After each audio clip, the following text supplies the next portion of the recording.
almost up. We're just telling everybody that we're out here.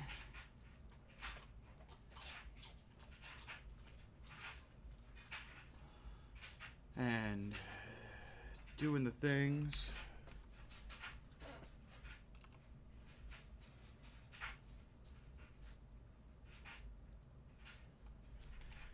Telling people on the Twitter where they can find us.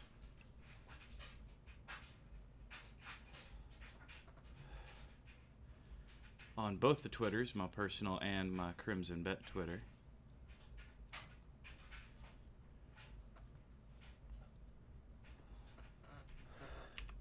And we'll be getting the cameras up here in a second. We're just getting them focused.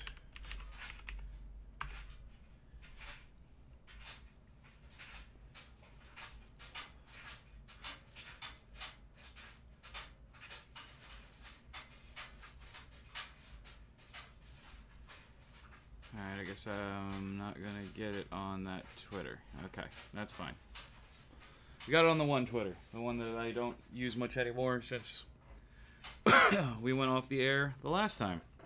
But we are back on the air. And if you've been following the last couple of nights, you know that we've been working on these guards. Oh, there's the videos. Let's see if the video comes through. YouTube, are you with me?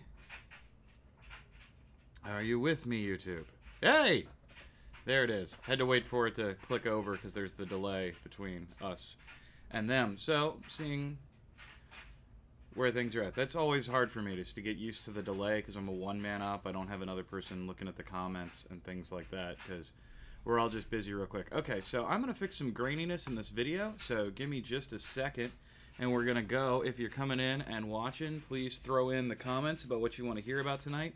Tonight's big push is to do the jackets on our guardsmen here. You see we've gotten the pants done. We've gotten the armor done. Let's get some light over here. But we haven't done their jacket. We're still gray. And my little personal motto is gray ones die fasta. Yes, that's an orc joke for Orktober. Aren't I clever? And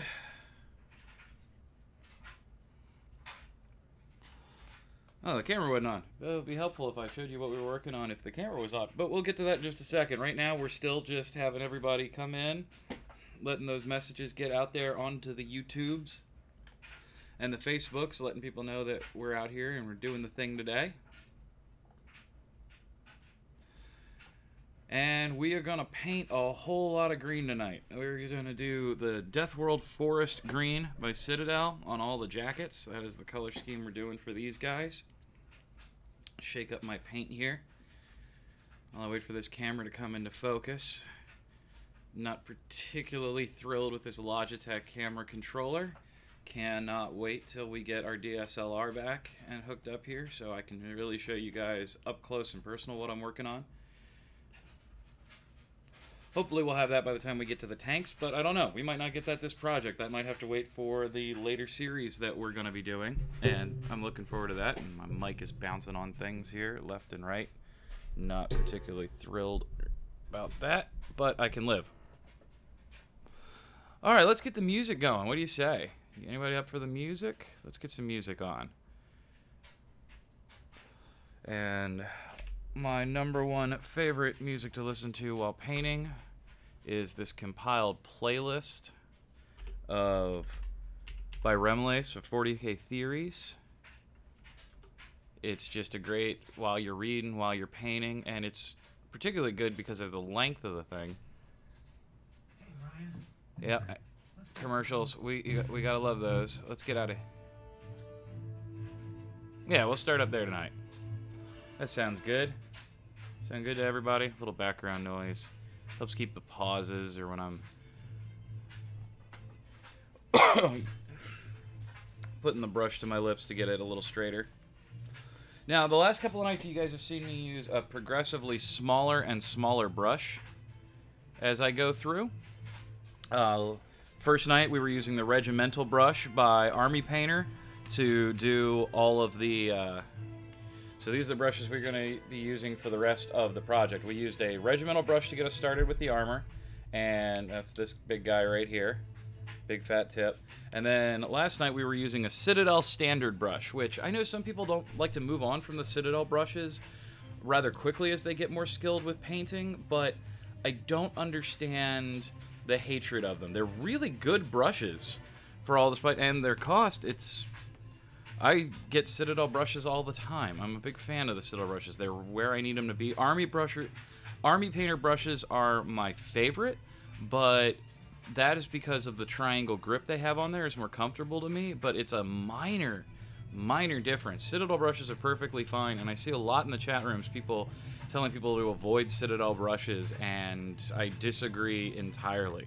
Citadel brushes are fantastic. They should be used whenever you feel you need to use them. For example, this is the Citadel Fine Detail brush that I've had for almost 10 years, and this is a fantastic brush. It is reliable. I use it for all kinds of things. This specific brush I usually use for doing eyes, just because I like the point that it has on it. Until that point stops being available to me amongst everything, I'm gonna keep using it. Forgive my stubble, I didn't get a chance to shave today.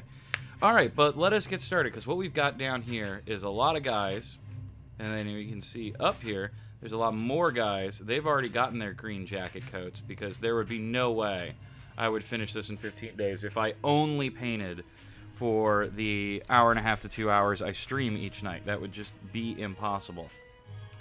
But tonight we are moving down, and we are going to be using a Wargamer detail brush. The Wargamer detail brush from Army Painter. And the reason for that is when we're doing these jackets, the neckline up around here on the Citadel Cadian models is very fine. And I want to reduce the amount of times I have to go back over things. I'm doing so many models so quickly, I don't really have the time to go back and quality check each one to the degree I would like, so I want to reduce the number of mistakes I make going on. So we're going to put some paint on our wet palette here. Get a little bit more going, because we're going to need quite a bit over the evening. And then we're just going to get started. I got my paint cup of water and my trusty Solo cup. Always trust the Solo cups. We're going to get a little bit of water on our brush, mix down our paint a bit. There we go, that's pretty good water down. We're going to clean our brush off, dry our brush off, and then we're going to load up with paint. Can you guys see the paint? Now let me move the paint over a bit here. Yeah. So this is our paint swatch here. So we're going to take our paint, get a good bit on our brush, stay away from where the bristles meet the metal, because that's going to be problematic. And we're going to start with this plasma gunner here. This plasma gunner here has a slightly different arm than everybody else. Can you guys see his arm? Oh, focus. Focus. Okay, it's not going to focus in, but he has a bandage on that arm as part of his model. I guess they wanted the plasma guns to look like it was really hot and that was torn up. So we're going through. Welcome, watchers. Feel free to jump in, comment, ask what you guys want to talk about tonight. And then we're just going to keep the painting going as fast as we can. So let's get out so we have the light where we can see. And we're just going to apply our Death World Forest Green over everything. And let's get that music down. That's a little loud. That is not the level I want to hear the music behind me. We want nice, low, ambient music. That's the kind of thing to go with. Alright, so let us put our uniform jackets on, because it is the jacket that makes the suit, as they say. And this really starts, and now, if anybody has noticed, I've now reached the point where I've got 3 basic colors on here. I guess you could count the boots we did as the 3rd color, with the pants and armor, but that doesn't really count. I think now it would count as 3 colors, and this would be the minimum I would normally be comfortable. Way up there. Let's come down here. You guys see my nice shirt, my One Love Craft. Always a big fan of those. So we want to get this on there, and as I was saying, this is about the minimum level I would find acceptable to field these units. Now, I say minimum level I would feel, but the truth is I would probably never field these guys until they were at least fleshed, webbing done, washed, and that's just me. I am a stickler for fielding painted armies. I feel like if I field an unpainted army, I am just being rude to my opponent, saying I didn't want to do the work to give you an interesting time. That's just me. I feel like not painting my models is an insult to my opponent. They came to get a good narrative time, and especially if I'm on a good terrain board at a local game store and everything looks gorgeous and then my models look like a bunch of statues walking forward, I just don't think that's right. So let's just pick out all the cloth that's in one of these guys. See, now we're getting into the steps that take a little bit more time per model, and this is where this speed painting project really sort of hits the brakes unless you have the motivation to keep going. And it's just about knowing all the parts of the model, studying the model ahead of time, knowing if you're going to do a lot of the same model that has most of the same features, you need to get in your head the steps that are going to be taken. I call it the treatment. Knowing the treatment each model needs to get, how many paints, where those paints go, what that paint is for, what it represents, how you want to do it, what the next steps are, and thinking about painting the whole model as a picture. Too often I hear a lot of people, they just say, I don't know how to paint, I get frustrated, I'm not sure, there's always another detail that I find after I've painted it, and what is going on there is not having a clear plan from beginning to end before you start. And I know that kind of frustrates people. They get their models, they want to get them out on the table, they spent some money on it, they bought that model to make the game better for them, their play experience, and they just want to get it out there. And I think that's fine. And if that's the case and you really just want to use that model out there, that's when you call the good buddy and come over and you play with some unpainted models to test stuff out, and you both agree this isn't really a serious game, we're not going to put all that much time into coming up with a crazy scenario or lore for what's going on, and you just play it out. But when it comes to actually painting a model, one of the biggest things I've seen for people turning over and not liking their armies anymore and constantly spending more and more money on the next army and the next army is because they're not planning the paint job of the army they've got through. A well-painted army that you've painted for you, and it looks the way you wanted to look it, and all the plan has come together and out there, that's a piece of pride that you're going to end up taking to the table again and again. You'll obviously expand on it, make improvements to it, adjustments, cut things. Some things will move on to just display case pieces. Case in point, the Space Marines army I did for years ago. I had a Land Raider in it. And it was my big... This was back in 3rd, FYI. So Land Raider was ungodly powerful. So I had that Land Raider in there, and I painted it up. But I always ended up not using it. It looked great. It was everything I wanted it to be. But it just didn't fit in my points. So it became a display piece in the case. And it sits there proudly to this day. And I've got no problem with that because I have this model that I love. Now, what happens to if I had taken that Land Raider, decided I didn't like it anymore, and it had a terrible paint job on it?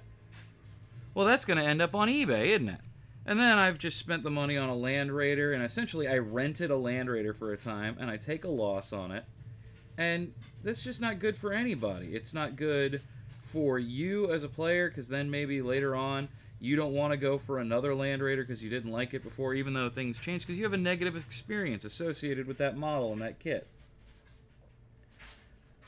I am a big fan of loving all the models you get, and when you get, and the best way I've found to ensure that love is a long and lasting and mutually beneficial relationship is simply to take that model, have a plan for it, paint it up exactly how you want, and you would be amazed at the things you can pull off in painting when you have a plan. I mean, it's incredible, some of the things that planning out sketch pieces, freehand stuff, and you might not be good at freehand painting. You know, painting murals on hatches and things like that, and other really, really interesting pieces of kit, lore flavor, battle distressing, things like that. But when you plan, you can make huge strides and paint well beyond your assumed ability because you've got it by steps. I guarantee anyone can draw if they follow a step-by-step guide of which lines to draw where and when. And that's just the thing you got to make for yourself. Like, these guys were... I was able to start and do this paint speed marathon because I knew exactly what I wanted to these guys. I've been thinking about it for months before I picked them up. I had picked up a couple of small, assembled them, and I just studied the model kit, figured out where I wanted everything to go. I did numerous color tests.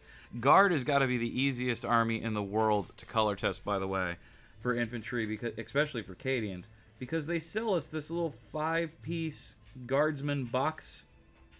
It's been around forever, which is the snap and fit guard. They're just 2 different poses, 2 guardsmen, and they're just sitting there. And they don't look that great. They're not that dynamically posed and all that, and that's fine.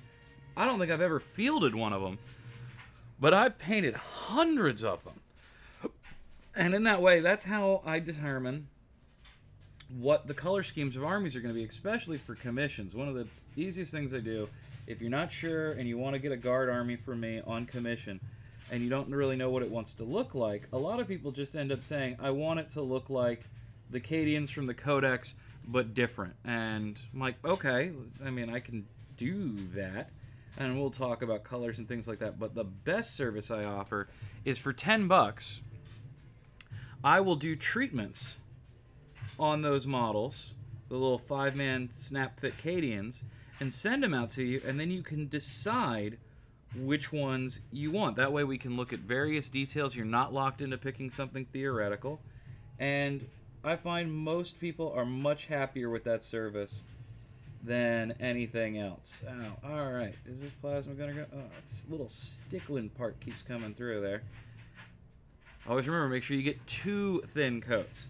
I'll tell you, the biggest thing I have seen lately is people doing 1 thin coat instead of 2 thin coats. And man, that's almost worse than doing a thick coat, because then you've got primer bleeding through, you have details that just aren't popping. Man, that is a really stickler point. It is not letting the paint get up there. Hang on one second. I'm going to put some more paint in my palette here. Water on the palette. Is my brush too wet? No. Okay. So let's then get up underneath. I've got an idea. Can we get this a little closer and down to me? Let's see if we can. Let's move this camera all the way down, swing around the room, ignore anything that might otherwise make you lose respect for me here. Yeah! Let's get right in here. And let's get right into seeing what we're doing. Oh, we should focus. Shouldn't we? Yeah, we're going to need to get some light above us. And, alright, hang on one second. We're just going to switch cameras real quick while we try to make some adjustments here. Oh, it's not going to let us. Okay. I'm going to come back. So this is a little out of focus. Let's see if we can pull back and get some better focus here. Oh, that's out of focus pretty bad. Alright, well, let's see how that goes. If you guys have trouble seeing detail, let me know and I can get a little, maybe a little closer, maybe a little further away, and we can get these wound in. But that's this plasma gunner, so he gets to go up off to the side where he's done, and we get to grab another one, because that is what speed painting is all about. Don't get one, lean back, get hunched over. Go until you need that break. And when you need that break, see if you can do 1 or 2 more. That's the kind of mental discipline you need for rapid projects and Kickfin Online. Any of you out there who are really starting to get good at your painting and you want to get commission work done or start taking commissions, you really need to get yourself situated so that you know exactly how much time it's going to take you to do so many models, and that's how you have to figure out how to charge. I try to charge for my commission painting work at a rate of $15 an hour. So if I say it's going to take me 6 hours to do a set of units, I had better be able to get it done in 6 hours or less, otherwise I'm not making a profit. Or even worse, I'm paying myself less to get the job done, and that's not good business. It'll also lead you to when you take a break this time and you go, oh, it's okay, I'm just going to take a break this time. Hey, Pirate Dan, welcome back. Good to see you. We're doing the jackets tonight, making our boys look all formal and snappy.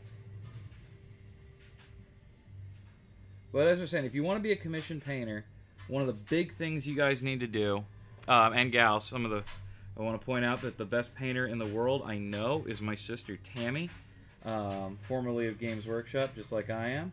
And she's amazing. But she never took commissions or anything like that. But man, when I could convince her to do some models for me, whoo, they were gorgeous. She could really paint the hell out of Bretonnians back in the day. I mean, really. Like, each one of the knights in her Knights of the Realm unit was... It could have been a statue at some Arthurian exhibit. I don't know how she does it. Her style is different than mine, but man, is it good. Clean, attention to detail. I think that's what she has over me. She has an eye for detail that is so much better than mine. Another great painter I've known over the years, a guy named Serge, who is just one of the best freehanders I think I've ever seen. He used to do Iandan work, and yeah, a long time ago we were GW. I was a retail guy here in Maryland, and I worked at the bunker for quite a long time, helping out with games days, prepping terrain, painting things like that. I don't think I'll ever want to paint another Necron again. I painted several thousand Necrons back in 98, and... Oh, no, that wasn't 98. When did I do all those Necrons? That had to be like 2004. Yeah, 2004 or 2003 Games Day. Oh, I painted so many Necrons. And granted, it's easy to paint Necrons. It's a lot of dry brushing and a lot of rapid fire. But I don't want to ever look into a Necron's silly dead skull face ever again. That's me personally.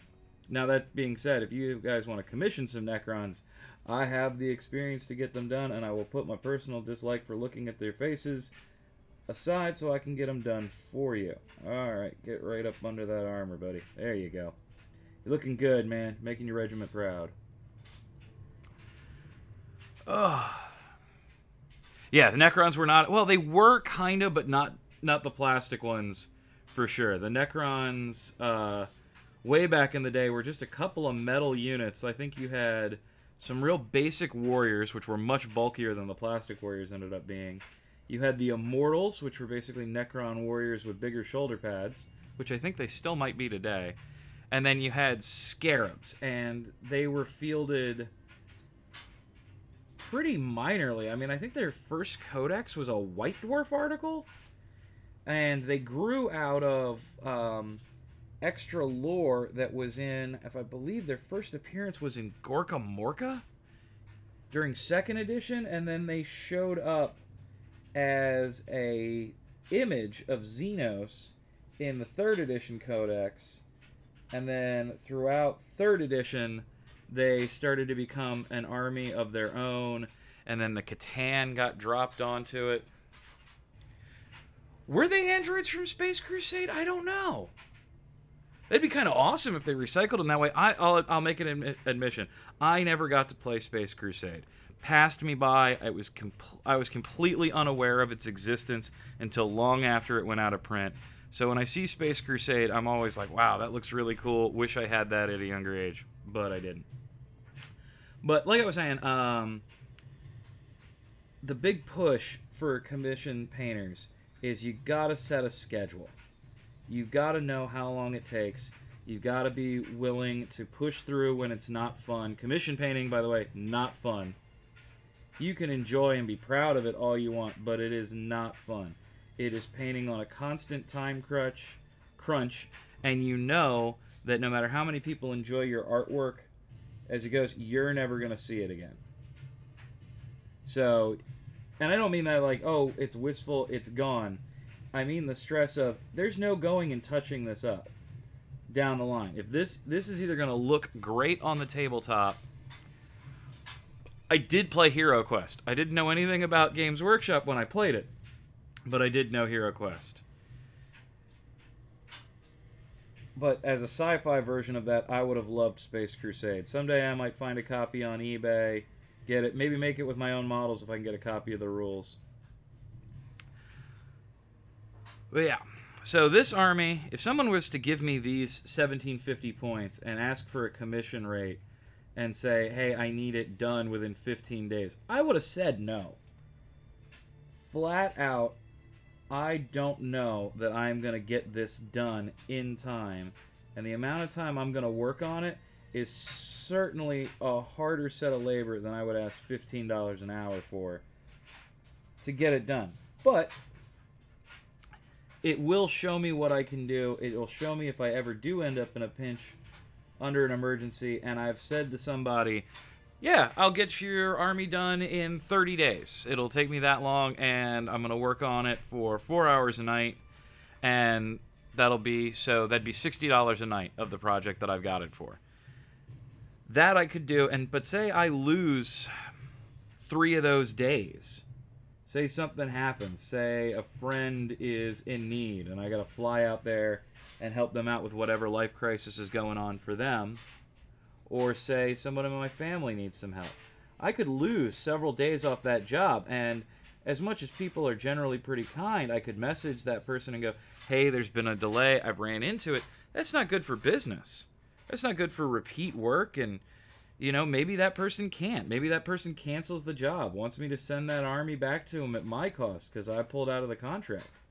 Because I write that into my contracts. If I cancel the job at any point, I send all the materials back at my cost, especially if I cancel the job through no fault of their own. I have some indemnity clauses in there that if they make changes or something halfway along the line, I've got a refusal. A main difference is each Space Crusader played controlled a whole squad, and if you already played 40k, you could use custom squad. Oh, wow. Yeah, I like that, and yeah, I see where that's the precursor to Necromunda, and I see maybe why they haven't gone back to Space Crusade, although I think they should put out every game they've ever done again and again and again ad nauseum. Yeah, it's... Ooh, stress. That is the main skill of a commission painter, is being able to deal with stress. The next one is being able to communicate with everyone. No matter what your first language is and the customer's first language, you're going to have to communicate to them as if it's not their first language. Because everyone has different terminology for how armies get put together and paint gets put on and what techniques to be used. I think in the last year I've found 6 different people that define dry brushing differently than me, and I thought that was sort of settled, what dry brushing was and how dry brushing is done. Apparently not. That is wildly different. Okay, I have washed my brush out real quick, and I've set it down. I'm going to step off camera real quick. I just need to get a Kleenex and some paper towel for what I'm going to be doing next, so give me just a second, and I will come back on screen.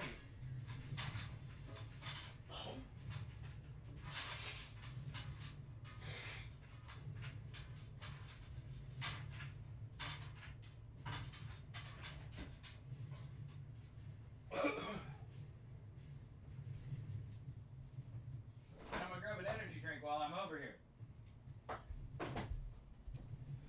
I'm back! I swear. I need a better chair.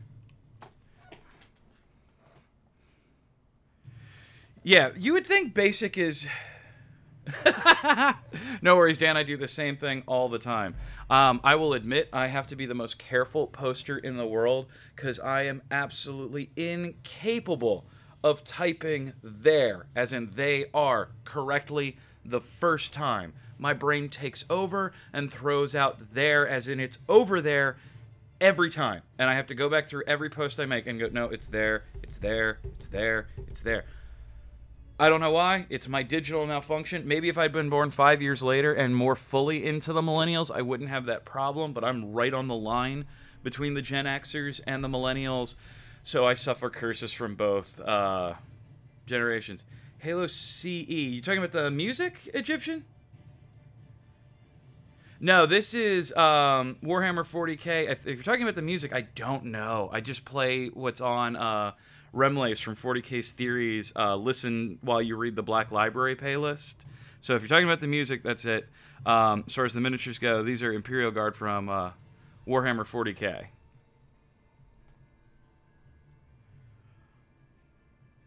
I wish I knew more about Halo. This is another geek admission. I don't play Halo and never did. Halo was not my game. I know. It's like, how do you like 40k and not like Halo? And the honest answer is I didn't own video game consoles. Does it look like Halo 3? I mean, I guess so. What is it? What is it? The ODST? I read something about that's their not super soldiers. Those are their super well trained guys. I guess they kind of look like some of the images I've seen. I didn't have a console gaming system during the height of Halo. I had a PC, and I was absolutely obsessed with Total War games. So I played Medieval Total War 2, Rome Total War. I mean, I played those games into the dirt while everybody else was playing Halo, and I wish I had caught more on the Halo stuff when it was in, but also my schedule. Back at that point, I was working nights because I was working professionally in theater as a props designer and props craftsman, and no one was awake when I would want to play Halo the few times. UNST. Oh, okay, cool. All right, thank you, Dan, for clearing that up. I thought so. They might have some artwork. And I know I've seen a lot of conversions on 40K Converters on Facebook. By the way, great group. 40K Converters on Facebook. If you can find them, go join them. Those guys are incredible. Some of the best hobbyists I've seen around. And they give great tips on people with their newest conversions. And yeah, you'll hear me do that a lot on the stream. You'll hear me go, I found this Facebook group. They're fantastic. They're awesome. And I find plenty of Facebook groups that aren't, but you won't hear me badmouth them, to each their own.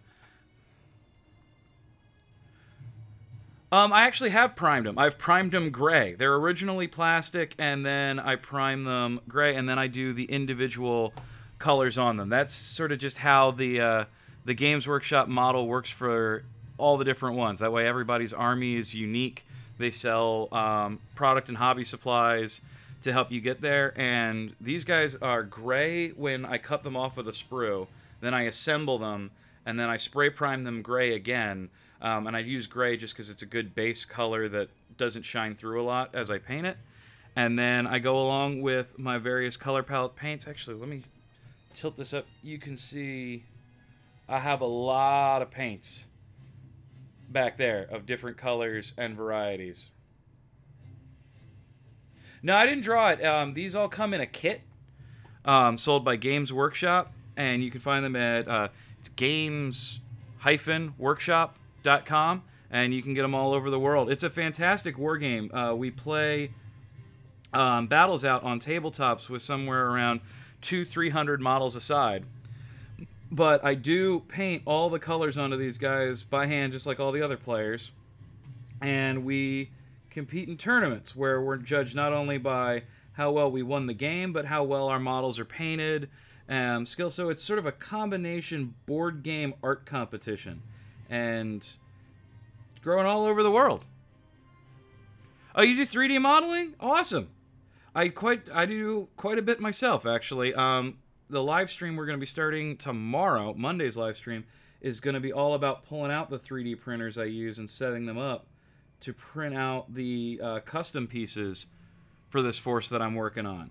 We're going to be using 3 different 3D printers, all doing something different on the stream to get all the parts we need to finish up. Oh, I made a mistake there. I got a little bit of his jacket paint on his butt. And there it's a really tiny sliver, and I got to get my focus better so people can see that. But for some reason, it won't let me focus the camera while I'm streaming with the camera, and I don't want to turn the stream off at this point.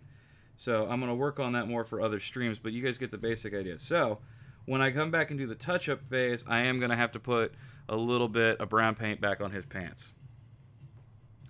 Oh yeah, definitely take Dan's advice, Egyptian. It's if you look up a battle report, you will see some interesting things. I highly recommend. Is it Mini Wargaming? Is it Mini Wargaming? That's the slogan. We play and call it work. Those guys do some amazing battle reports, and they bring fans in from all over. Striking Scorpion 82 also does great battle reports. Morty and Glory, which is a guy who specializes in a channel about this army that I'm painting, the Imperial Guard, or Astra Militarum. He doesn't do battle reports as often as some other people do, but when he does do one, it's pretty interesting. I like his take on things, his breakdown of tactics, letting people know what's going on in the game. One of the things I don't like about certain battle reports is all the jump cuts, where they just go from end of phase to end of phase telling people what happened. I was like, no, come on, guys. I want to see you guys play.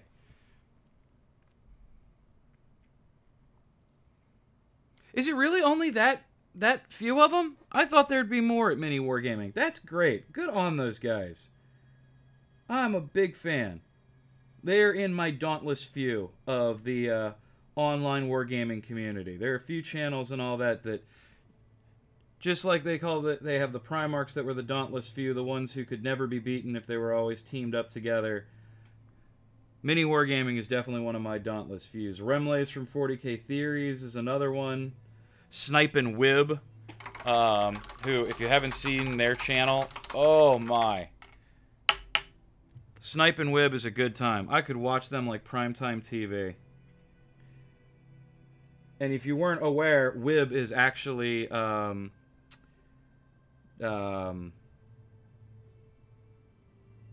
Wib's gonna be so upset when I can't remember. Because she was making this joke at Michael from Tactical Imperiala's expense. Ian... Oh, foo.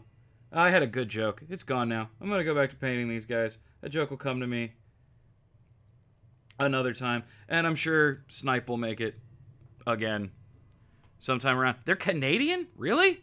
I like them even better. Yes, I know. I'm an American saying that I like the Canadians better. Go figure! If you've been seeing what's going on in our country right now, you would not be surprised that I would far, far rather be a member of the great Commonwealth right now than I would what's going on down here. I'm not going to get into politics now. I just like Canada better at the moment. Except in hockey, in which case, go Flyers. Alright, so let's get this arm painted up. Get things going. We want to get through these guys. I really do want to get through the basing pretty early on all these guys, because I want to move on to the tanks. I'm really excited to get to the conversion videos of what we're going to be doing with them. Yeah, thanks, Dan. Glad you understand. I'm glad some other people can see it too. Whew, what a day. That was yesterday that all went down. But man, I think there should be a rule in America. No politics on Saturday of any kind. Not allowed to make decisions. Not allowed to make changes. Nobody's allowed to ruin a Saturday with weird political bickering. That's just not allowed. Alright. Get in there. Every now and then these detail brushes, you just wish they were a little smaller, and then you remember there is a smaller brush, the fine detail or the insane details, depending on which brand you're going with. And then I just it's generally just faster to get better with a detail brush than the time it takes to paint anything large with a detail or a fine detail or an insane detail brush. That can just cost you hours of your life trying to do wide swaths with the detail. Sometimes it's necessary, other times avoid it at all costs. Alright, let's get his neck piece and we'll move on to another guy.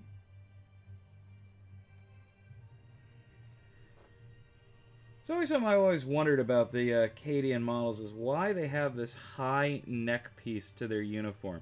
It strikes me as odd, and I feel like if you took the armor off and looked at the jackets they're wearing, they would look strange because of this.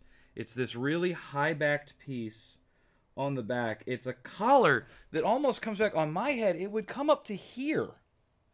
Right about there. That's a really high collar. So, after these guys are done, the infantry goes, and then very quickly I'm going to do the scions, because the camo pattern I've chosen for them is one I've done 100 times. It's one of my favorite Tiger Stripes patterns. I can do it in a single night, so they'll be done out of there. I'm hoping to get to them by Friday.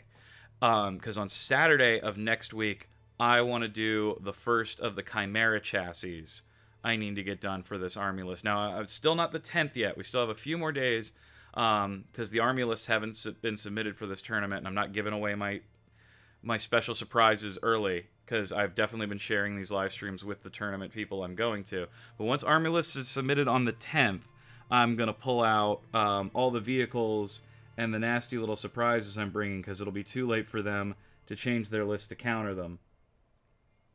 That's my OPSEC security going on. That was a little redundant. OPSEC security. Yeah, I've seen that on the Scouts too. You're right. I don't know. Maybe just Games Workshop really wants high collars to come in fashion, or everyone in the 41st millennium pops their collar. That could be...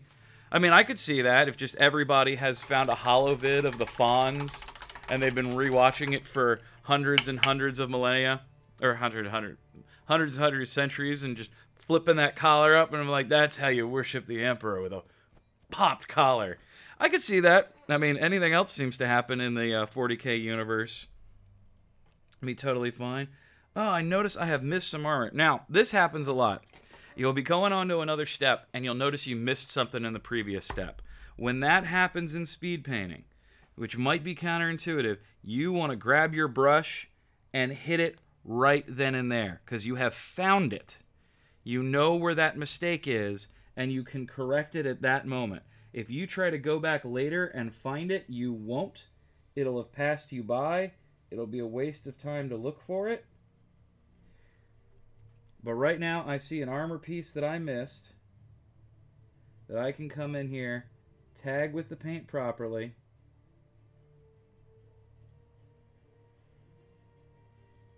reset that step, and I can let him dry, and then I can come back to him again, and I can set him up. Now all I'm thinking about is Fonzie Marines, and I really kind of want to do the Fonz as a commander.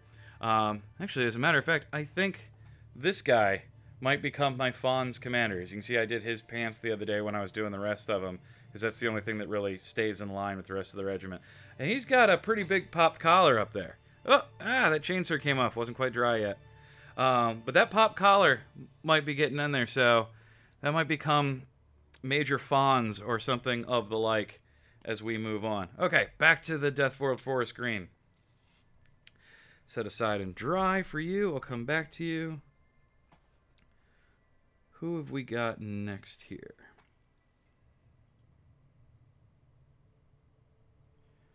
Mix down this paint. Get the excess off. There we go. Yeah, that's right, Dan. I'm a big fan of the Fonz. I don't know why. It's just sort of old TV just makes me giggle. So I will generally throw that around in the background noise. And I usually don't watch a full episode or anything, but I'll have something like TV Land on or things of that nature in the background. And when I just look over and see it for a quick half second, I just giggle and I appreciate it. Modern TV, and by modern I mean stuff that was made late 90s and on, I just can't not watch it. If I'm watching any of those shows, I gotta sit down, get engrossed in the plot, see what's going on, and if I'm not paying attention to it, I'll quickly just turn it off because I'm just not engaging with it, and the sporadic jokes just don't seem to land. TV now is a more engrossing medium than it used to be. I can walk past an episode of Welcome Back, Kotter or Happy Days and just giggle at the joke, or even just see a character that I know is funny, giggle at the existence of the character, and move on. Oh. Actually, what are people watching these days out there right now? I've been binging through quite a bit of the new Netflix stuff. Saw You Might Be the Killer just last night. That was fantastic. And knowing the backstory that is a horror comedy movie based on a series of tweets between horror authors. I can't remember who else. I know it was Chuck Wendig was one of them, and somebody else, and they made a whole series out of it. And my partner Jen was super all about it, told me, we have to watch this. And I'm like, okay. I'm not really a big fan of horror comedy, but I'll give it a shot. And brilliant. Nailed it. Allison Janney is in it. You remember her as Willow from Buffy the Vampire Slayer, and the Bandcamp girl from the American Pie movies, if you're as old as me. And they're just hilarious. Yeah, Friends is a good TV comfort food. And I'll just let you know, Dan, none of us know how... Oh, you guys should get it pretty soon. Yeah, everybody had a crush on Allison Hannigan, man. We were all there. She led us into the new world. She let us know what women's style was going to be for like the next decade. And then Felicia Day came along, and I'm sorry, Allison, you were my first celebrity crush, but Felicia Day holds my heart. I think she's brilliant in everything she performs. I think she has fantastic comedic timing, and not to say Allison Hannigan doesn't. But I got to keep watching Felicia Day do web series and Dr. Horrible and everything else like that. And no offense to Allison Hannigan, again, at all. I love her acting. I love her. But I could not stand the character they had her play on How I Met Your Mother. I just couldn't. That character, I just loathed. I just did. And it was the situational plots that she was always used as the person who didn't understand social boundaries and did things to her friends without their consent, and I just didn't like her. Not Allison Hannigan, the character. So I moved on, and I watched a whole lot of Felicia Day on Supernatural, on Eureka when it was around. Oh, I miss Eureka. What a good show. All the different plot lines that Eureka had going were just fantastic. I'm sad Sci-Fi let that one go. I think they should have kept it. Of course, I think they should keep every show they've done, and that doesn't often happen. Really enjoying The Expanse right now. I had read the novels that Expanse is based on, and I thought they did a really, really good job of adapting it for TV. They couldn't cover everything that was going on in the books, and that was not surprising. But man, did they hit all the major plot points just right. The development for Holden and all the rest of them.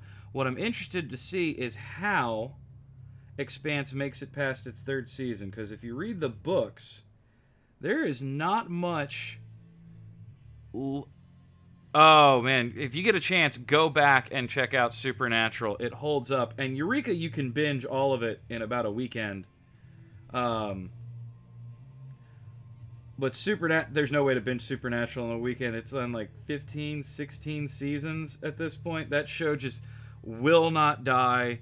I love the boys on it. Sam and Dean. I know the actors' names. It's they're on the tip of my tongue. I'm sorry, boys. Jared Padalecki and oh man, their fans are gonna be so mad at me. Jen's gonna be so mad at me. But either way, while I can't remember their names at the moment because I'm focusing on painting, other than Jared Padalecki, you guys do fantastic work. That show is a huge success, and you deserve all of the fan adoration you get in every which way. And if we ever get to meet up, I apologize for Jen melting down and losing her mind having gotten to meet you guys. But as I was saying, Expanse, if you've read the Expanse books, you'll know beyond the third book, there is I would see a very difficult time for showrunners to convert what goes on into a TV show. It drastically changes scale of involvement, which could be cool. Maybe we'll see something come out of it. And they'll sort of Star Trek it, where they go talk about something, get the Voyager over here and the Enterprise over there, and they sort of bounce around and talk about things. That could be kind of cool. But it won't keep the show format, that's for sure. And there's a major change of characters. It changes perspective in the universe of who you're looking at. Excuse me. Well, I found a mosquito in my house. No longer. Stupid Tyranids trying to come and get my blood. Yes, I am in Maryland right now, and Maryland is a state built entirely on top of a swamp. So it's got a lovely selection of blood-sucking parasites out here. Ticks, fleas, mosquitoes, and thanks to poor public health standards, bed bugs are now a problem we have to deal with. Thanks. Just one more thing we needed. But neither here nor there. Still better than the 41st millennium living on in the bilges of some battleship. I would much rather have to deal with mosquitoes than, say, necromunda giant rats or carrion crawlers. That's just no fun. Alright, this guy is just about there. Which is time for an energy drink break once he's done. Because I need some caffeine in my system. Oh, made a little boo-boo there. I'll have to come back and fix that up. Now, on the first day, I did all the armor on all of these guys. And some of you will probably notice that I painted right onto the armor with some of these later steps. And just missed and made a big old score and blob. That is not ideal, but I also don't worry about it.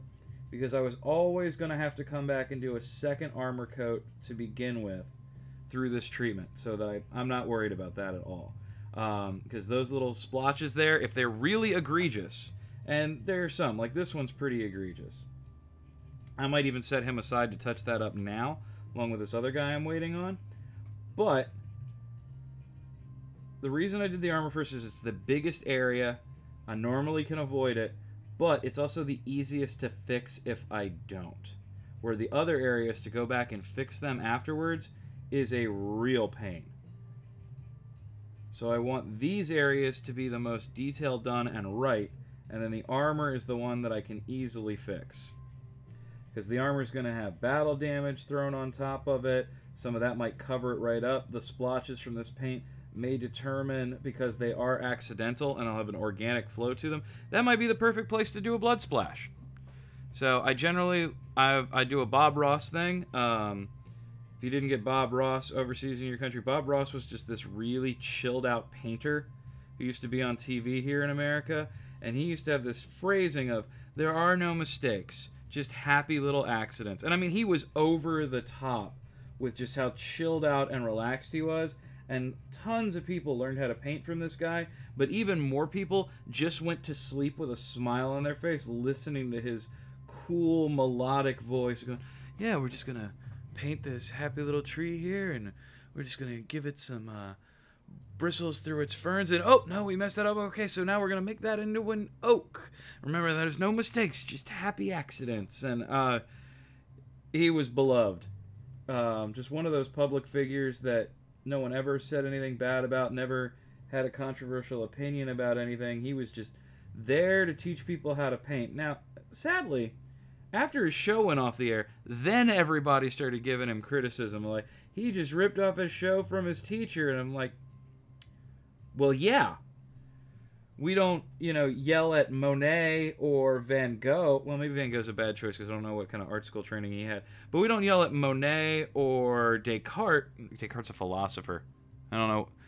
Ignore me there a little bit. Like I said, I needed that caffeine. But we don't yell at Monet or any of those who have been through professional art school. It's like, you're just ripping off your teachers who taught you. And I'm like, yeah, exactly. Doing stuff your teacher did is why they teach you stuff. But it was really strange with Bob Ross. They got on him pretty hard about it, and I never quite understood. But he never seemed to care. He was just always happy to paint.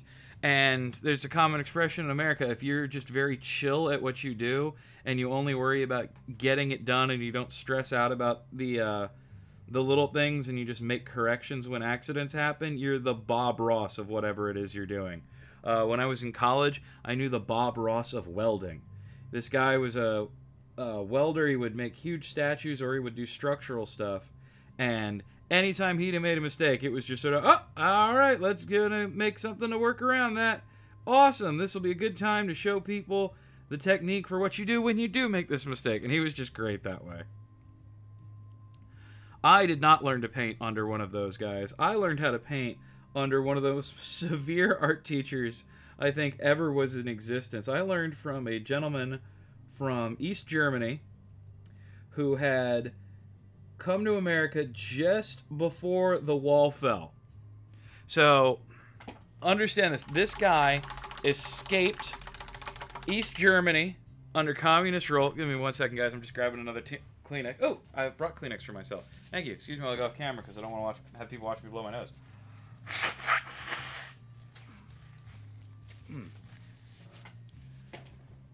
Ah, and I'm back.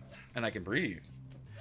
So this guy from East Germany I learned from, he escaped East Germany like 2 months, I think, before the Berlin Wall fell.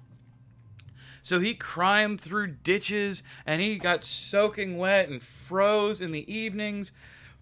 And everything every hardship that you can kind of imagine getting through East Germany and then across. And he didn't cross in Berlin either. He went all the way to the East-West Germany border, which was also heavily patrolled. And he escapes, and he gets in there, and they grant him asylum, and he hasn't even left Europe yet. Like, they're still processing him and all of that. I think he was, I think that he was in the Netherlands at that point. Or, no, Belgium. That's where... Is it the... No, it's the Netherlands. The Hague is in the Netherlands.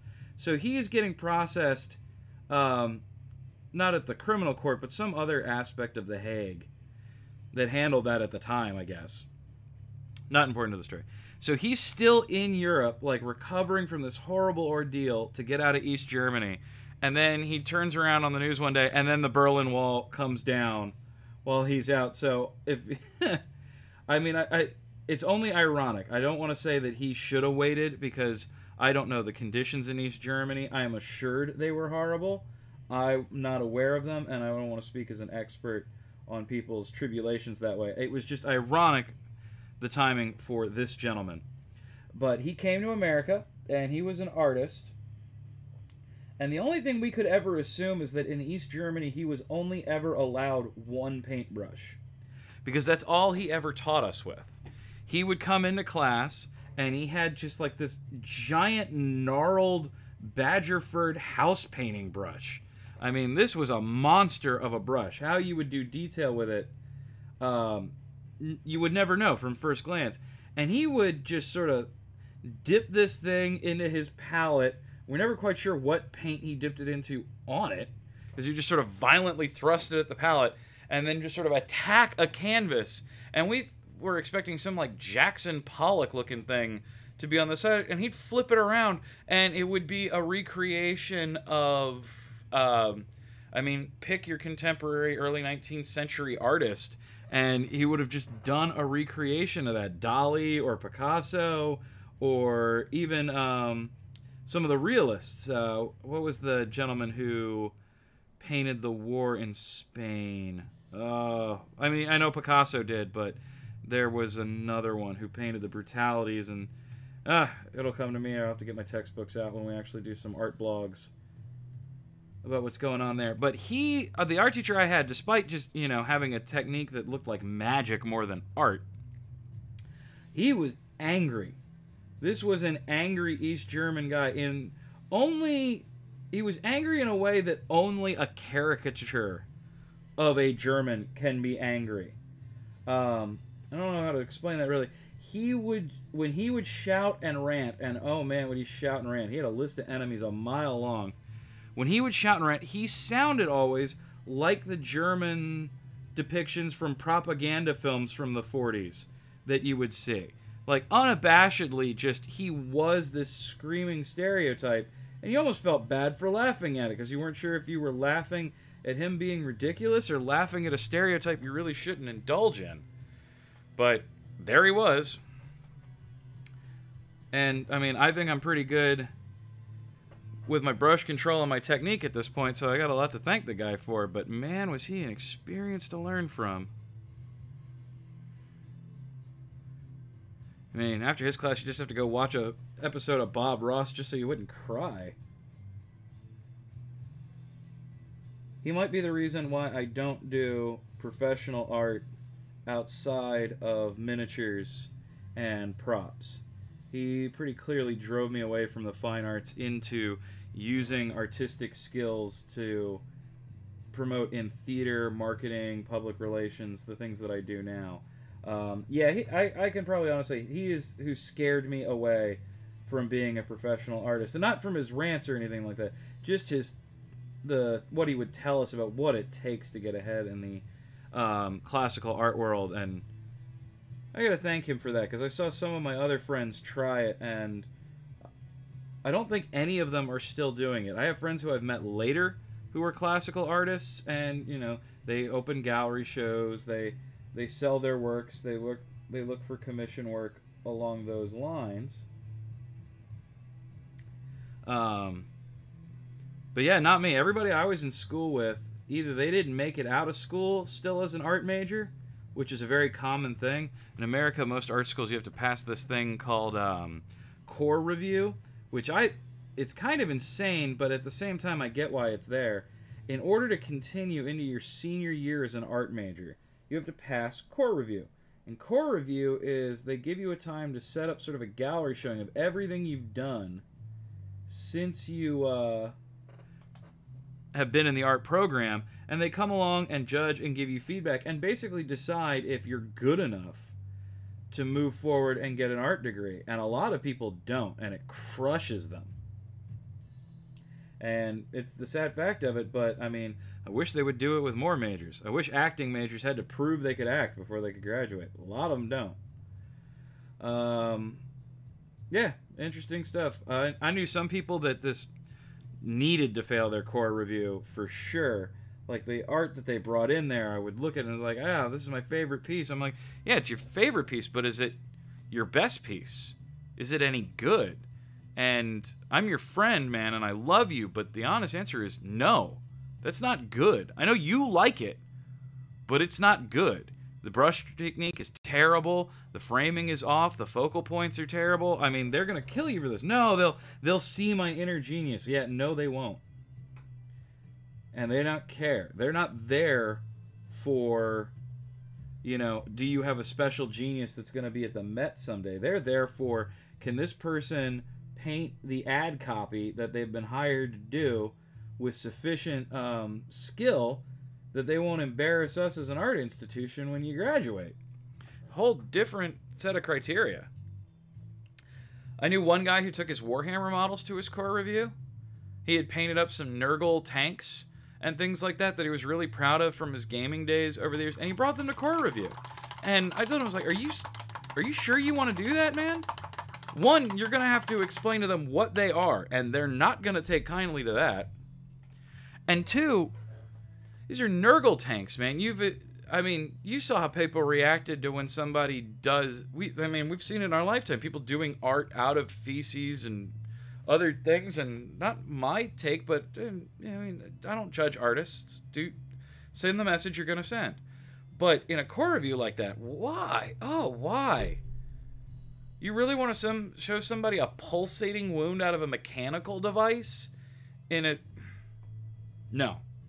And it didn't go well. They did not pass that core review, and they ended up, I think, getting a history major in the end, which, I felt bad for them, but what do you expect when you put fine art teachers up to, you expecting them to see your individual genius when they're seeing like 30 artists that day who are setting up to, decide to, just not wise. Art is one thing, but, when you want to get ahead in art, if you just want to do art, go for it. But if you want to get ahead in art, man, you got to learn the business of art. And it is a business. You got to learn how to produce on time. You've got to learn how to produce to someone else's specifications, not yours. What you really need to learn how to do is get a lawyer to work for you on retainer. That is a big thing. Anybody out there who's a graphics designer, get a lawyer. Because you're going to have so many clients trying not to pay you. They need to pay you. They'll give you all kinds of excuses, too.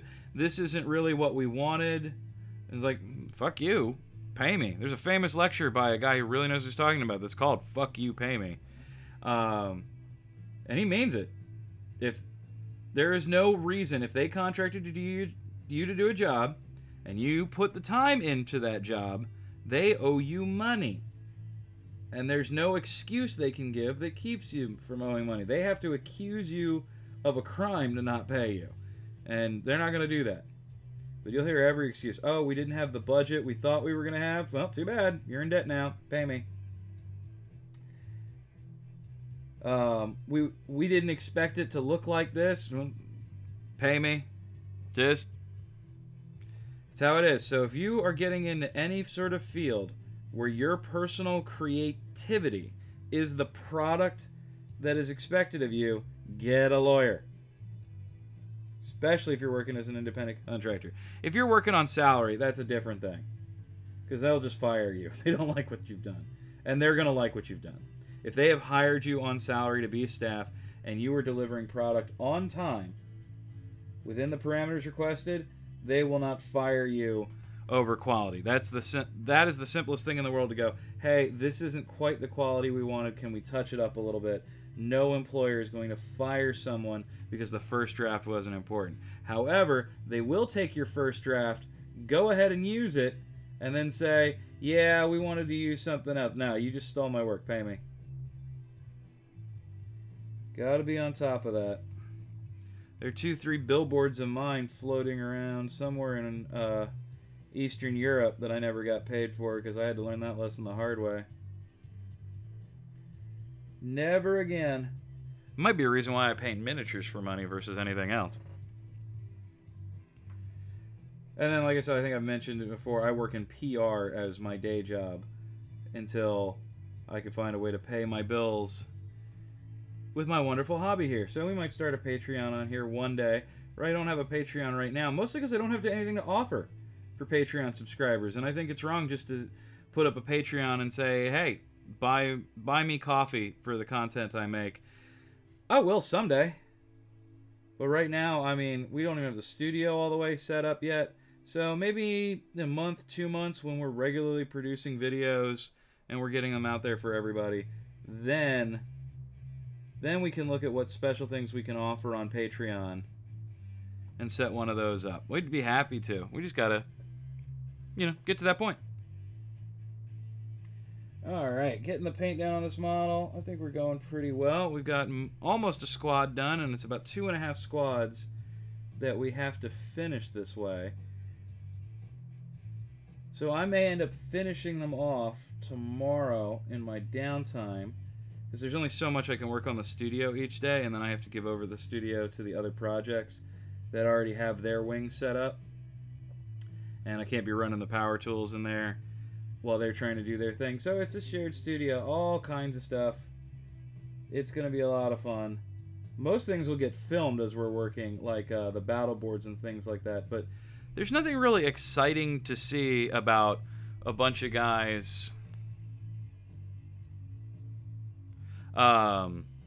just drilling random holes in boards that make no sense, and that's just us rewiring things and setting stuff up. Now, when we go to hook up the stuff we are doing the wiring for sure we're going to show that.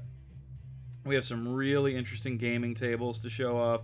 Ones that light up, ones that have smoke. We have one with real flowing water. Well, let me correct. We're going to make one with real flowing water. We haven't quite figured out how to safely do that for all comers and all models. Because what we said with the custom boards we were going to do is no matter what the custom board is, the board has to maintain usability just like a regular 40K board. So on a regular 40K board, your guys can go through the water. They can cross it. They can fly over it. So we need a way to do that. What we're looking at right now is we're thinking about magnetizing the bottom of the river and then having these clear plastic sheets. So if anybody's ever seen somebody walk on water in a music video in a pool, it's actually a big glass case that's under the water that they're walking along. You can kind of see it. If you check out Dua Lipa's video, I forget what the name of the song is, but it's the New Rules. I think it's New Rules. Just looking this guy over real quick. Think we go. Nope, a little bit of gray there. Don't want gray. Gray ones die faster. Alright. So yeah, we're going to make really little versions of that can be placed in the water and then magnetized down so they don't slide away with the flow of the water. But we have to be sure we get it right because we don't want them to pool water. The water has to be able to flow under that platform.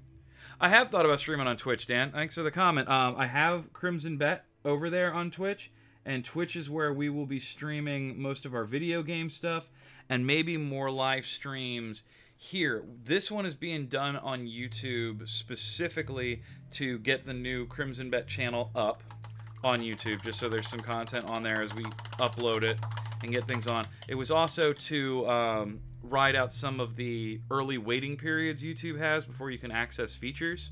So we wanted to slide those through. But normally our live streaming will be on Twitch or on Twitch and YouTube simultaneously. We're not on Twitch right now. There's some issues with our Twitch connection. We got our Twitch key. We hooked up to it. We tried to do the first live stream through Twitch, and it just would not hook up. We've contacted Twitch's customer support, trying to see what's going on there, but for some reason, no matter what key Twitch gives me, when I throw it into OBS to get the system out there, it's just not connecting. It's a little disheartening, but Twitch says they've got it well in hand.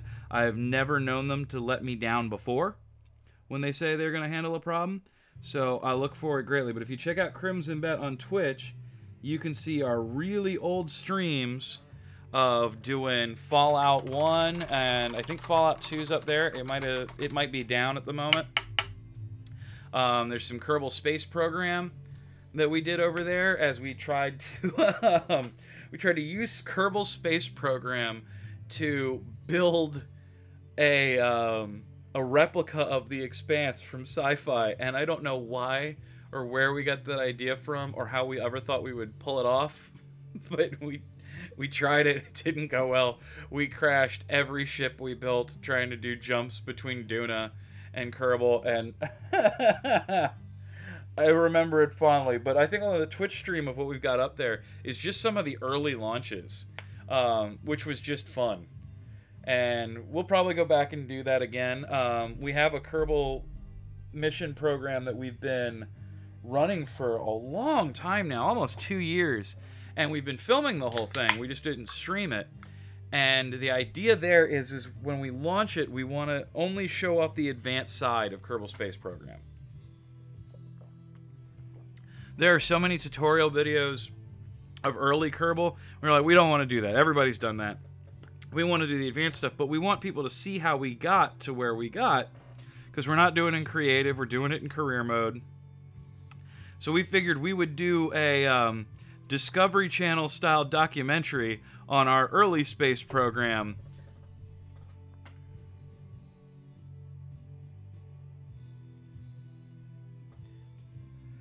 Crimson Bet, right? Oh, huh. Yeah, let me see if I can find the Twitch link to me.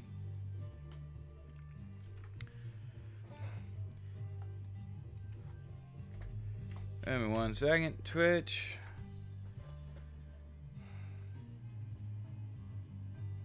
I don't know if any of our videos are on there, but we're going to take a look.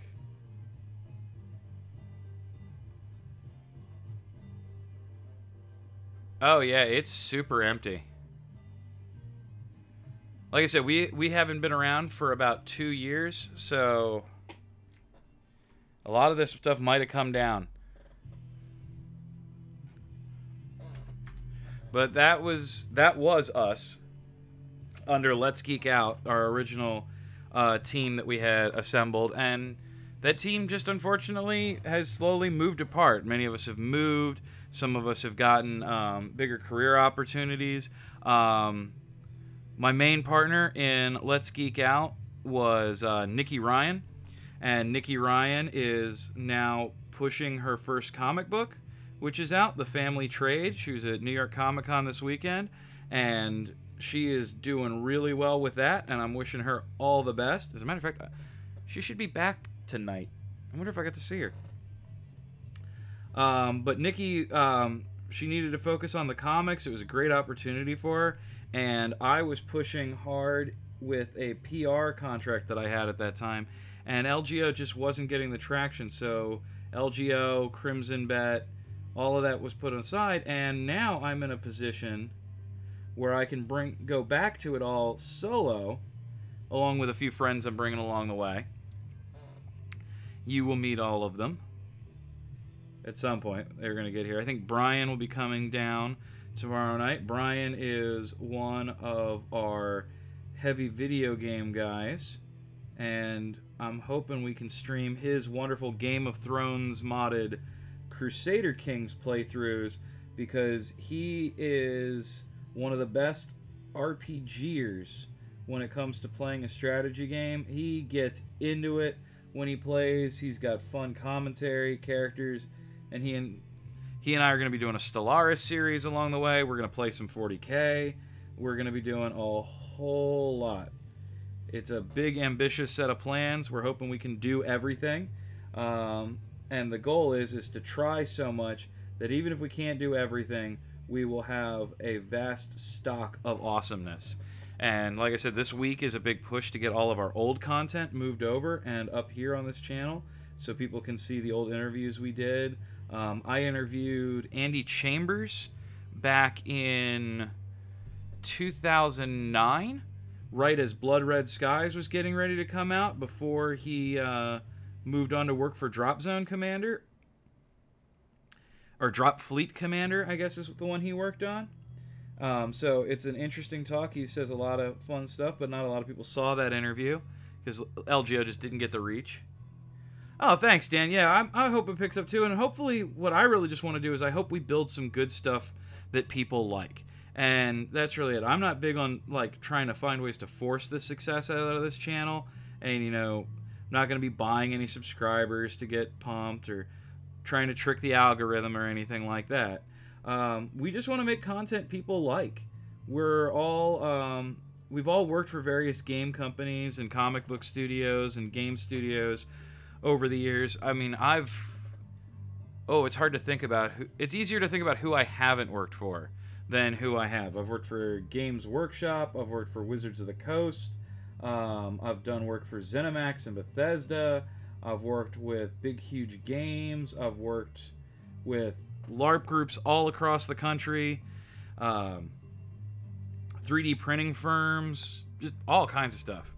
Thanks, man. I hope I hope everybody agrees with you out there, because yeah, we're just not interested in doing the whole virality for the sake of virality thing. We just want to have some fun, and if other people feel like us having fun is a good way to promote their products, sure, we'll be happy to test them out, and if we like them, we'll share them. If not, we're not going to seek out affiliate deals.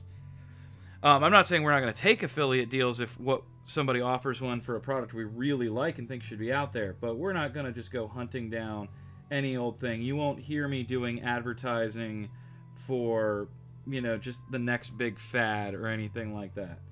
It would have to be a product I use, I believe in. And in the meantime, if we get, you know, AdSense from YouTube, great. We're not really looking forward to it. We're not even monetized now. It'll be a long time before we even are eligible for monetization. One of the big reasons we're not on Twitch and on YouTube, though, is to get to the point where we could be, so we can make that decision. But as it is, right now it's just me. Everybody else is coming in, working on other studio projects. Their channels will launch. So I should have shown on the screen my partner Jen. She is a writer, so I'm sure she'll be doing book reviews or anything else I can convince her to do when she's not constantly fawning over working on her novels, because that's what she does. And I don't want to take her away from her passion in writing to work on this stuff. And honestly, I don't know if I would be here today if I wasn't already gonna be doing this. I'm not big on thinking up things that I can do to get other people to pay attention. I'm big on, hey, I want to do this. I wonder if anybody else wants to see it.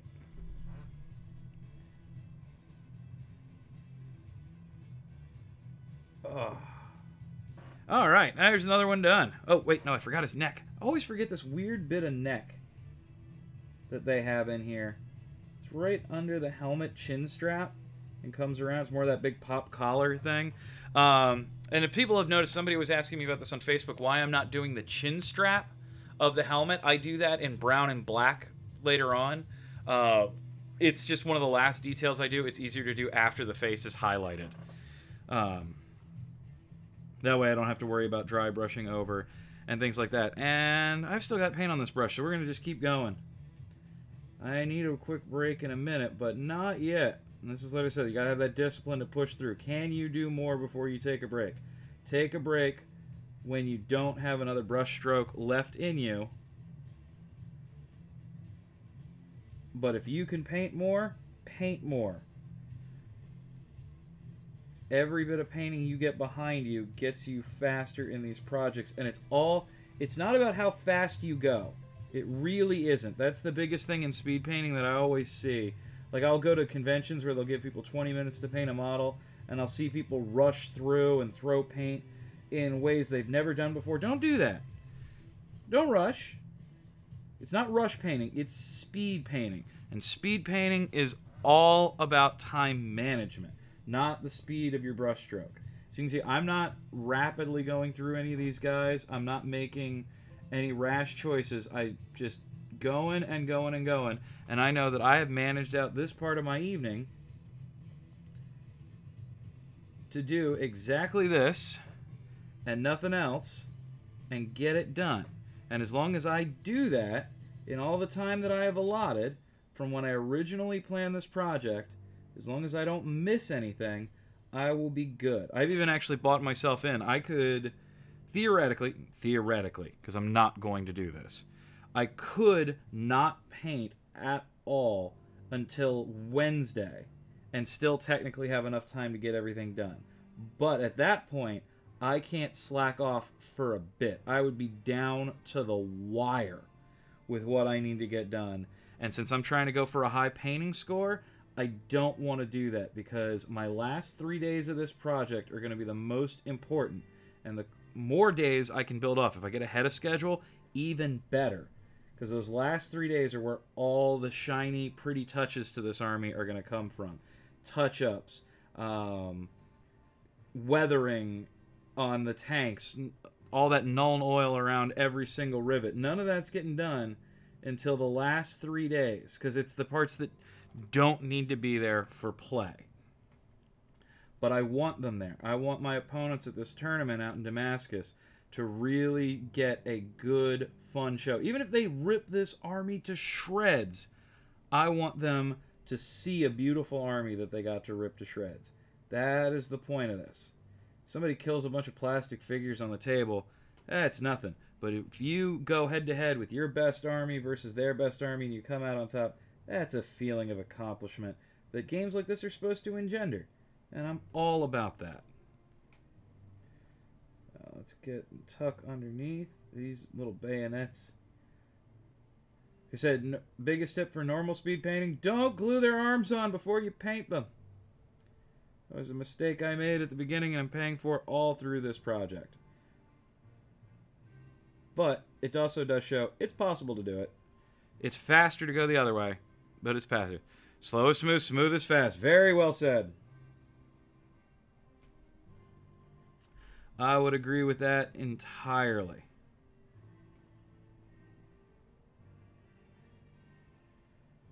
Alright, so let's see about time management here. So the time management that I've got allotted for the rest of these troops is tomorrow. Anybody, I don't finish up with jackets tonight, because how long? Oh, yeah. We're almost at our hour-and-a-half mark. So I'm going to finish up all the jackets tomorrow morning, because it's just these guys here. It's about a squad and those 2 heavy weapons troopers. Oh, nobody saw the I did the heavies this morning. I didn't do their pants last night. I just didn't get to them in stream time. So the heavies are ready to go. There's their little magnetized tripod.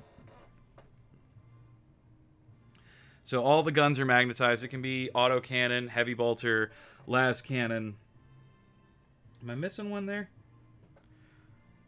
Autocannon, heavy bolter, las cannon. No, that's it, because then I have the missile launchers. I save those bits separately and put those on standing guys on a separate base. And I don't tend to use missile launchers much in 8th. Someone can convince me otherwise of their effectiveness, but Right now, I am a fan of the heavy bolter and the las cannon in the infantry squads and mortars. Oh, if I've got a screening unit that's way in the back and its job is to protect, you know, say a basilisk or a manticore that's hiding out back there, yeah, they're going to get some mortars so that they can be effective more to the front line. Tony Stark. Yes, magnetizing is the way to go. I'm all with Tony Stark on the analogy there. It was pretty fantastic, actually. But that's what I was trying to get to is I want to get these guys done. So I'm going to get the jackets done tomorrow morning. That way tomorrow night I can do the webbing on everybody and the flesh. The streams are going to get longer per step because now I've caught up one half to the other half. So now there'll be twice as many to do per step. But the webbing and the flesh are much smaller areas, so hopefully that'll go through. So webbing, flesh, and then the armor touch-up, which also will get the shin pads that I have not touched yet. And then once I get through that, then it's on to the vehicles. And the vehicles are getting a lot of magnetization done to them. Every vehicle I build, I magnetize. I want 100% of the options available to me. If I could, I would find a way to magnetize basilisks so they could also be manticores and death strikes. But right now I have to settle with there's basilisk and then there's manticore death strike that are magnetized together. But, you know, not everything can be everything, and that's fine. And I almost never take a manticore or a death strike until I already have 3 basilisks on the field. So I don't really see why I would need to convert the basilisk over to the manticore. Maybe someday I'll get to that point. Well, who knows?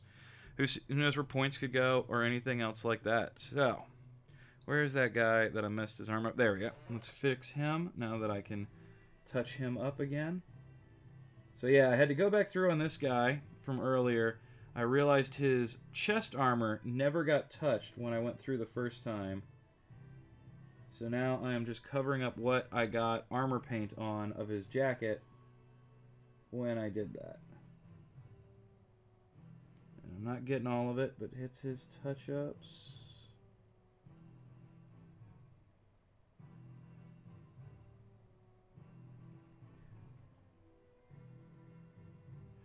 A little bit more there. Man, that's a touchy little spot.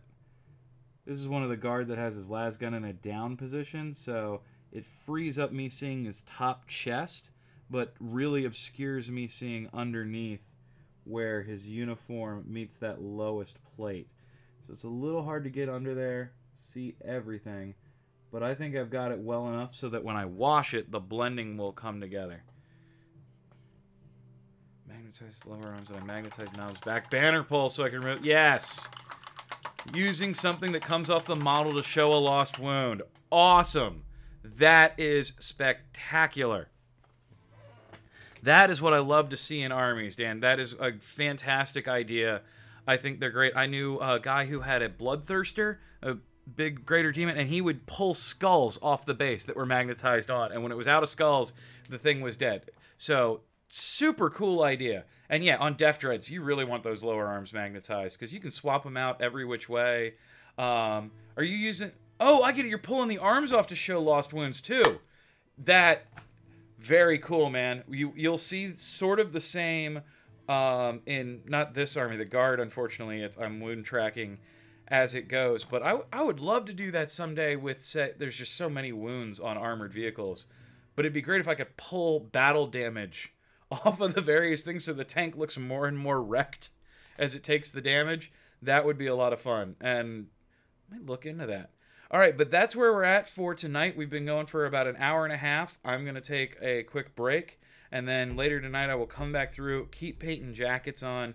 During the stream, just for time sets, it looks like a 6, 9, 10, 11. So, yeah, for the work we did with jackets today is 1, 2, 3, 4, 5, 6, 7, 8, 9, 10 guys and an hour and a half, and that's with me doing a lot of talking and fixing up my stream, unfortunately, in the very beginning, because of the camera focus. But we're going to be on tomorrow again. We will probably go a little longer tomorrow because of the steps we've got to do and how much we're going to get it on. We went an hour the night before. We went an hour and a half tonight. I'm going to try to build myself up so we can do 2 hours We're probably going to try to start at 6 tomorrow instead of 7:30.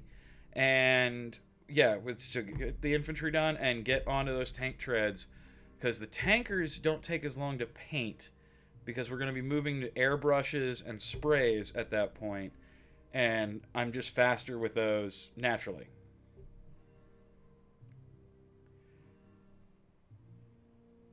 Ah, I like it. Remove the hull points from the... Yeah, that's pretty cool, Dan. I really like the way you think about the models and how you're using it not just as an aesthetic piece, but as a functional piece to it. I really like that. That's inspiring, and I'm glad I'm not the only one who thinks that way. All right, well, Dan, you have a good night over there in the UK. Everybody else watching, thank you, as always, for checking in and seeing what we're up to. We will be on again every night until the tournament, and then we look forward to actually showing the tournament, doing it as a battle report for all 3 missions I'll be playing there. Yeah, I'm excited. I'm glad everybody's coming around, and we'll see you soon. Everybody have a good night. Thanks, Dan. I'll see you around.